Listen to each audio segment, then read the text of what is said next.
Hello साथीहरू, नमस्ते। हजुरहरू कस्तो हुनुहुन्छ?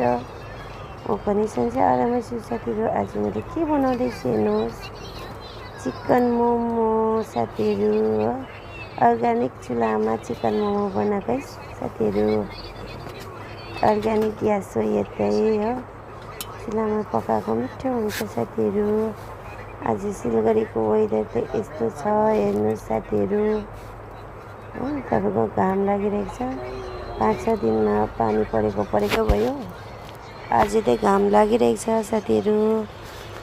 मैले चाहिँ आज चाहिँ मोमो खानु मन लागेर साथीहरू मोमो बनाउँदैछु साथीहरू।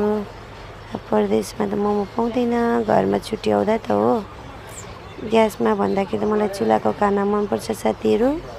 त्यसले गर्दाखेरि मलाई चाहिँ चुल्हामा मोमो बनाएको, किनकि ग्यास त छ तर यो पानी तताउने चुल्हा हो।